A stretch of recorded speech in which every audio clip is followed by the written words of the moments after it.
Welcome to the Tech Talks Daily Podcast, where you can learn and be inspired by real-world examples of how technology is transforming businesses and reshaping industries in a language everyone can understand. Here is your host, Neil C. Hughes. Welcome back to the Tech Talks Daily Podcast, where every day we try and demystify a complex technology and put it in a language that everyone can understand, and hopefully we can increase adoption and ensure that nobody gets left behind. And over the years, we've had over 100 crypto-based interviews. Every top coin you can imagine, we've had the guys on here. And here in 2022, we all know somebody that is still fiercely loyal to a coin no matter what. But today, I want to take a step back from that scene and treating coins like their favourite sports team. So today, I've actually invited Justin English, who is the CEO of a company called Salt Lending. And I've invited him on the podcast to talk about the first cryptocurrency lender in the crypto industry. And unlike a traditional loan that takes your credit score into an account, a Salt loan is an asset-backed loan in which your crypto assets act as collateral. And they appeared on my radar when I read about them in TechCrunch, having issued hundreds of millions in blockchain-backed loans. And Justin is also one of the earliest entrepreneurs in the blockchain space and serves on the board of Elite Mining Inc., a crypto mining operation focused on clean energy and green mining. So we've got a lot to talk about today, so buckle up and hold on tight as I beam your ears all the way to Boston, where Justin is waiting to share his story. So a massive warm welcome to the show. Can you tell the listeners a little about who you are and what you do? Yeah, my name is Justin English, and I'm the CEO of Salt Lending. Fantastic. And the question I've got to ask before we dig any deeper into Salt Lending, how did you get here? What's your origin story? Where did your passion for tech come from? Or what lit the spark to put you on this path you're on now? You know, I guess I was a serial entrepreneur just by history. I started two businesses. I had a brief stint in private equity and had a brief stint also in venture capital. Passion for tech, you know, I guess, you know, I love tech and have always loved tech. I think I probably would say I've always had the urge to create something, build something. Yeah, I guess I've just always found the concept of wealth and growth fascinating, just kind of from a simple sense of, yeah, if an economy has one unit of wealth and the next day it can have 2 units of wealth, it's, I don't know. Yeah, man, you and me both. And of course, it was that path that actually led you to Salt Lending. So I believe you guys are enabling users to securely hold and borrow against your crypto assets with a crypto-backed loan. Incredibly cool. I'm very intrigued about it, but there's a lot to unpack there. So can you tell me a little bit about the story behind the company and those problems that you set out to solve? Yeah, the path that led me here, I was actually on my second business, and I in 2016 had met the founders. I ended up doing a seed investment at that time, and just kind of, yeah, I guess kept in touch and used all the products to just, I guess, kind of normally how I do things. But yeah, it's just touched everything, used everything, was just, yeah, fascinated by it. I guess the problem that was really originally there at the time was, you know, crypto was still fairly new at the time. And really there was a lot of wealth that was being generated in the background by holding, you know, Bitcoin primarily at the time. Ethereum was coming out, and they wanted to, and there was a lot of people who were, you know, those Bitcoin maximalists that really just did not ever want to sell their coins. You know, they were very committed to what it meant. But although they wanted, you know, liquidity from it, they wanted to figure out how to really use it in the broader economy. And so there was, yeah, the idea of, you know, lending on digital assets was kind of born. And when I was doing a bit of research on you guys, I quickly learned that unlike a traditional loan that takes your credit score into account, a SALT loan is an asset-backed loan in which your crypto assets act as collateral for your line of credit. But how does that work? Can you walk me through a use case just to help people listening understand how it might work in their world if they've got crypto, they know what a loan is in the traditional world, and the kind of thing that you're offering here? Sure. Yeah. I mean, I guess your credit profile per se really just has to do with the amount or the value of the crypto that you're holding. So any digital asset, even if it's a stablecoin asset, can serve as a collateral in a portfolio, and the value of that portfolio you can borrow against stuff from.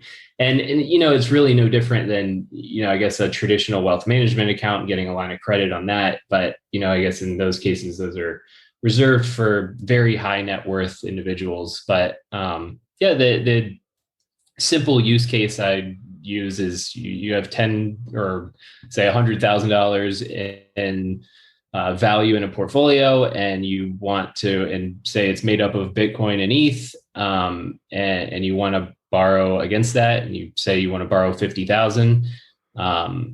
You deposit the assets into a SALT wallet, and we'll wire you the money. And I suppose the question lots of people will be thinking that crypto is incredibly volatile. So what would happen if the value of your collateral is on the decline in this case? Sure. Yeah. So that kind of gets into the experience. We have a desktop app and a mobile version of that app. And that's just really where part of that experience is there's a core alert service where the system will, along the way, at different, price points, I would say, LTVs, we call them, would text you, phone calls, push notifications, emails, anything you can think of. It's trying to get at you to really just prompt you to deposit more collateral. And if you don't have time to, either do that, or you don't have additional collateral somewhere else, where we have a product called stabilization, and that essentially acts as a stop loss and pauses time. And so, since the launch of our stabilization product during high market volatility, we've actually helped borrowers save in the hundreds of millions of dollars equivalent of what would have been lost future crypto wealth. And just to bring to life just how you're helping people here, how much in asset-backed loans have SALT issued today? Do you have any figures around that or any stats?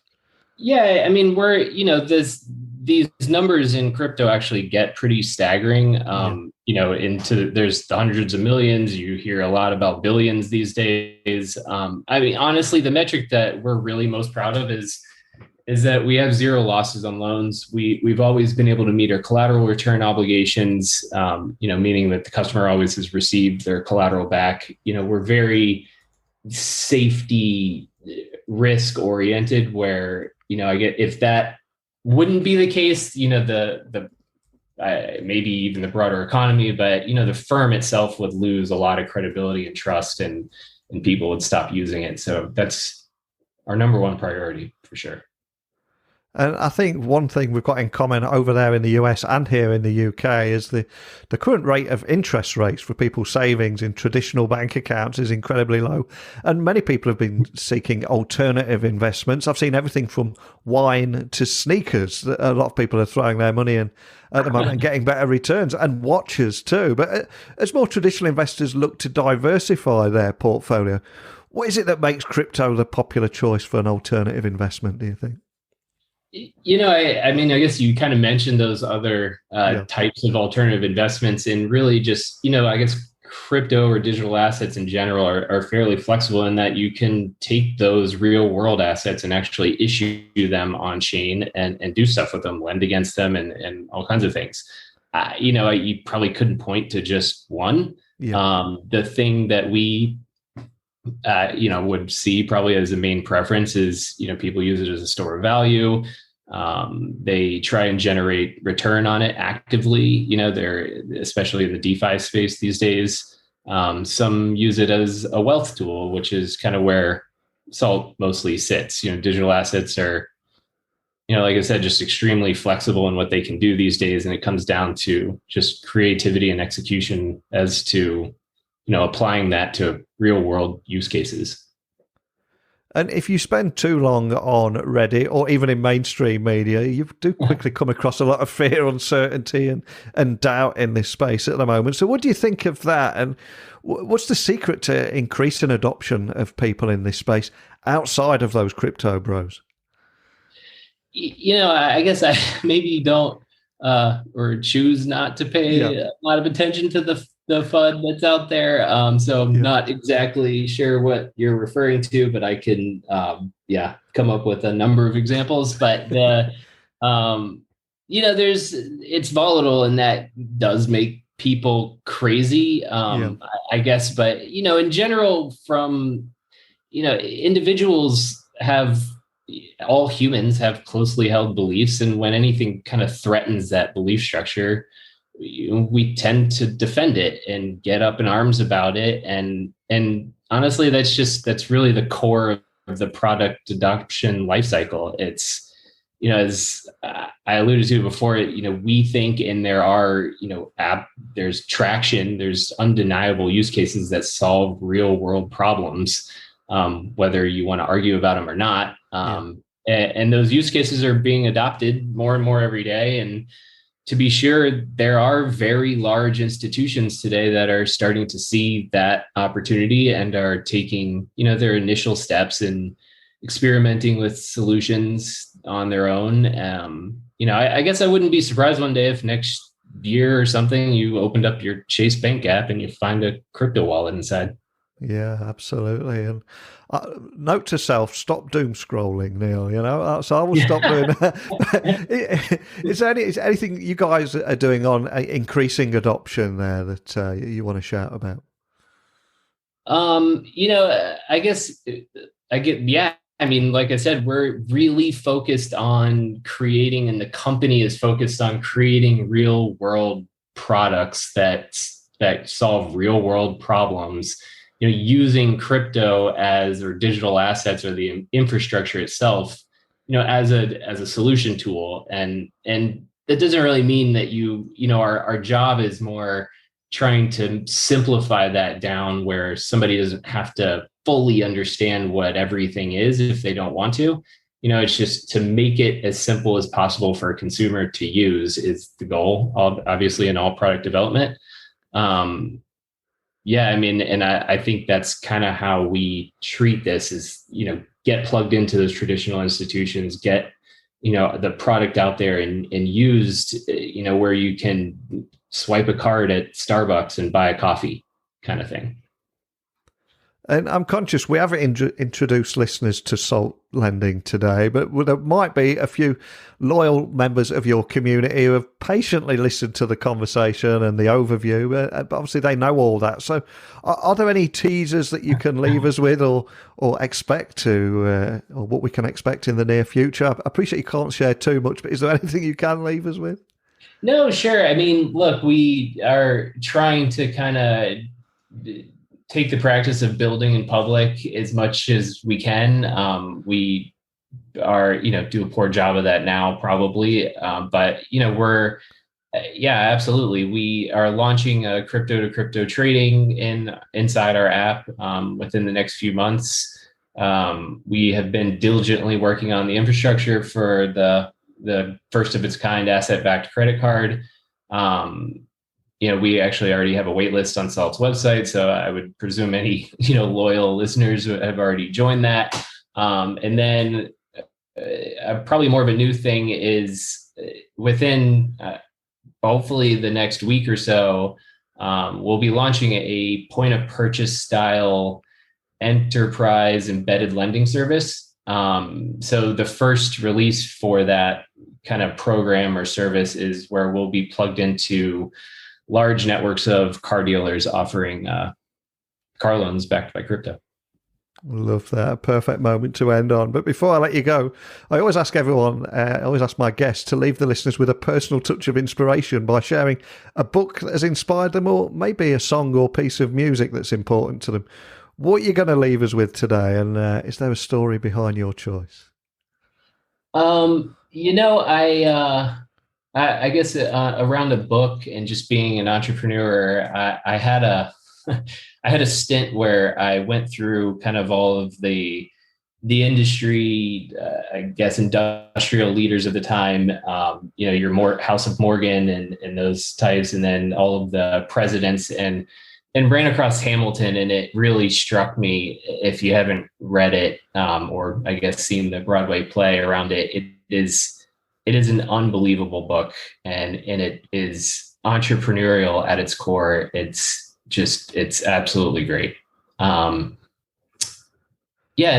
music, I guess there's probably not a lot there for me. I mean, during the day, I'm more, just to keep without distraction. I'm listening to electronic music. BT just released a NFT experience on the web, and I listen to a lot of that. Weekends, I listen to jazz, like, your Dave Brubeck, Take Five kind of stuff. Love it. Absolutely love it. And before I let you go, for anyone listening just wants to find out more information about Salt Lending, you mentioned how to sign up a few moments ago, but can you just remind everyone listening of their website and how to join your community and everything? Sure. Yeah. I mean, it's saltlending.com. We're on all the socials. There's links to that from the website. That's just a easy, great place to go and kind of start there. An asset-backed loan in which your crypto assets act as a collateral for your line of credit. Incredibly cool from my side, but of course I'm not a financial expert, and I suspect we've got many people listening all around the world that are more qualified to talk about this than myself.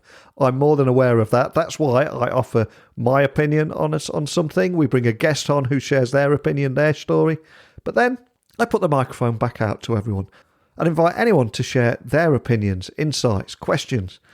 And you can do that by simply emailing me, techblogwriter@outlook.com. You can DM me on Twitter, LinkedIn, Instagram at Neil C. Hughes. And it can be as simple as a question, a DM, or an email. And equally, if you've got a lot more to say, come on the podcast and we can give you some airtime too. That's what this podcast is all about. So keep those messages coming in. I'll return again tomorrow. But thank you for listening as always. And until next time, don't be a stranger.